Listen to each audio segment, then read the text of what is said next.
네, 안녕하세요. JB입니다. 어제 대형 은행주들의 실적 발표가 있었고 어닝 서프라이즈가 떴습니다. 그래서 프리장 시작하고 나서는 은행 섹터 주가가 정말 많이 상승을 해줬는데요. 심지어 나스닥 지수는 하락하고 있던 와중에도 은행 섹터만 상승을 했었습니다. 그래서 저도 이제 좀 안심을 하고 어제는 멤버십 커뮤니티 글도 빠르게 올리면서 단타 수익 실현하실 분들은 수익 실현하시라고 말씀을 드렸고요. 어제 같은 경우엔 특별히 시장에 반전은 없을 것 같아서 일찍 잠자리에 들었습니다. 근데 이게 웬걸 아침에 일어났더니 상승폭을 다 반납하고 오히려 마이너스로 마무리가 돼 있더라고요. 그리고 또 많은 분들이 이거 은행주 갑자기 왜 이러는 거냐며 멘붕을 겪고 계신 것 같은데요. 그래서 오늘 영상에서는 너무 그렇게 걱정하실 필요는 없다는 말씀을 좀 드려보도록 하겠습니다. 자, 일단 어제는 초대형 은행 4대장 중 넘버 2인 뱅크 오브 아메리카를 제외한 JP모건, 웰스파고, 시티의 실적 발표가 있었는데요. 실적이 매우 잘 나왔습니다. 대형 은행 중에 유일하게 시티의 실적을 시장에선 좀 걱정을 했었는데요. 그 시티조차도 매출과 주당 순이익 모두 예상치를 상회하며 잘 나왔습니다. 특히 그 중에서도 1위 은행인 JP모건은 단연 압권이었는데요. JP모건의 매출 예상치는 396억 달러였는데 413억 달러가 나왔고요. 주당 순이익도 3.96을 예상했는데 4.37이 나왔습니다. 자, 그리고 은행의 수입을 볼 때 가장 중요한 지표 중 하나인 순이자 수입이 전년 대비 44%가 증가한 217억 8천만 달러가 나오면서 역대급 기록을 세웠습니다. 이런 좋은 분위기 속에 JP모건은 추후 순이자 이익 전망치를 기존 833억 7억 달러에서 870억 달러로 높여서 다시 발표를 했습니다. 혹시 모를 위기에 대비해서 대손 충당금을 이전보다 2배 이상 더 넘게 쌓아뒀다는 점이 이번 실적 발표에서 약간 불안한 부분이었는데요. 그렇게 쌓아둔 15억 달러의 대손 충당금은 워낙에 이익이 많이 늘어난 덕분에 거의 언급조차 되지 않을 만큼 압도적인 실적을 냈습니다. 참고로 여러분, 15억 달러면 한국 돈으로 거의 2조 가까이 되는 돈이거든요. 이게 적은 돈이 아니죠. 근데 무슨 뭐 순이자 수입으로만 한 분기에 거의 218억 달러, 거의 막 28조를 벌어들이니까 정말 엄청난 기업이라는 생각이 듭니다. 자, 그래서 은행주들이 이렇게 실적도 잘 나오고 오를 일밖에 안 남은 듯 보였는데 왜 갑자기 하락을 했냐면요. 표면적인 이유로는 어제 발표된 기대 인플레 수치가 예상치보다 너무 높게 나오면서 채권 금리도 오르게 됐고 이래저래 시장에 불안함을 가져와서 하락한 것이라고 보시면 되는데요. 근데 제가 봤을 땐 그냥 그동안 은행 섹터가 워낙 많이 올랐으니까 이에 대한 차익 실현 물량이 좀 나왔다고 보고 있습니다. 사실 뭐 기대 인플레 수치는 말 그대로 기대감을 기반으로 조사를 하는 것 뿐이거든요.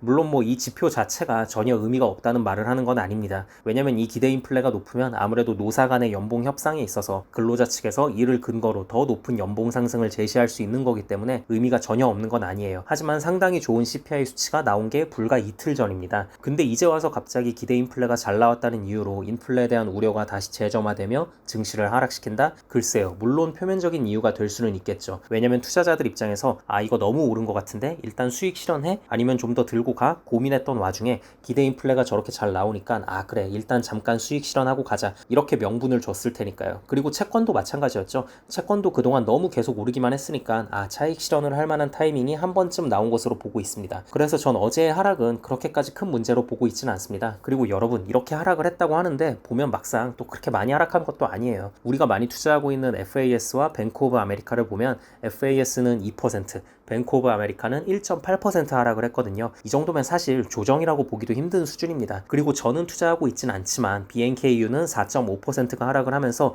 좀 하락폭이 비교적 크다고 느껴지셨을 순 있는데요. 근데 그동안 다른 것들에 비해 BNKU가 상승폭이 훨씬 더 컸었잖아요. 그러니 그동안 오른 것에 비하면 이 정도는 뭐 그렇게 큰 하락이라고 보기도 힘든 수준이라고 생각을 합니다. 다만 이제 우리가 살짝 짜증이 나는 부분은 예상대로 실적도 그렇게 잘 나왔고 실제로 장 초반에는 이로 인해 엄청나게 상승을 해주기도 했었으니까 차라리 장 초반부터 그냥 실적과 상관없이 하락을 했었더라면 이번 실적 잘 나올 게 미리 그동안 다 선반영이 돼 있었던 거구나 라고 우리가 생각을 하고 그래 뭐 그동안 많이 올랐으니까 하고 그냥 그러려니 넘어갔을 수 있었을 텐데 실컷 비행기 다 태워놓고 갑자기 떨어뜨리니까 쉽게 말해서 줬다 뺐으니까 이제 이 부분에서 우리가 좀 짜증이 나는 부분이 있었던 건데요. 괜찮습니다 여러분. 여전히 수익권입니다. 특히 FAS 같은 경우엔 저와 같이 투자를 진행하셨다면 지금 상당히 안정적인 수익권이실 거예요. 그러니 너무 부정적으로만 생각하지 마시고요. 다만 이제 그런 건 있습니다. 제가 이 부분이 살짝 불안해서 어제도 은행주 크게 상승하고 있을 때 멤버십 커뮤니티 게시판에 글을 올리면서 수익 실현하실 분들은 하시라고 말씀을 드렸던 건데요. 지난 1분기 실적 발표 때도 보면요. 좋게 실적이 나오고 그 여파가 며칠 안 가서 바로 하락으로 추세 전환을 했었거든요. 그래서 이때 또 많은 분들이 멘탈 털리고 난리가 났었잖아요. 그러니까 여러분,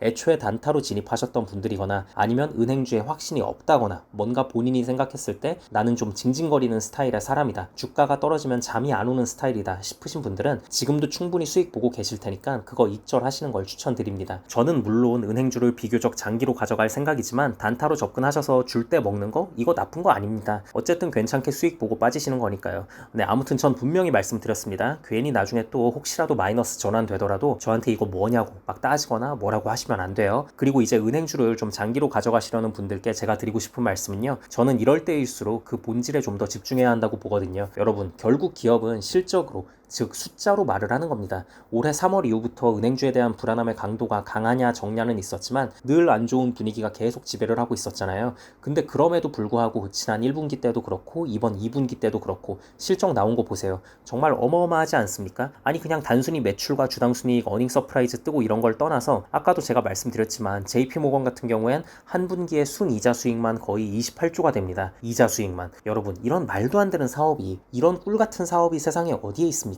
네, 아무튼 실적 발표 때마다 이렇게 듬직하게 버텨주는 대형은행들을 저는 믿고요. 앞으로도 쭉 계속 장기 우상향할 자산이라고 생각합니다. 뭐 갑자기 또 이슈가 생겨서 대폭락할 수도 있겠죠. 그래도 괜찮습니다. 다른 사업군이면 몰라도 대형은행들, 특히 대형은행들 중에서도 뭐 JP모건이나 뱅크 오브 아메리카 이런 애들한테는 제가 정말 자신있게 추매에 들어갈 수 있습니다. 상황이 정말 안 좋아진다고 하더라도 미국 정부가 얘네들 망하는 거 지켜만 보고 있진 않을 테니까. 왜냐면 얘들이 무너지면 미국 주식시장도 끝장이니까요. 네, 그럼 오늘 영상은 여기까지 하도록 하고요. 다음 영상에서 뵙겠습니다. 감사합니다.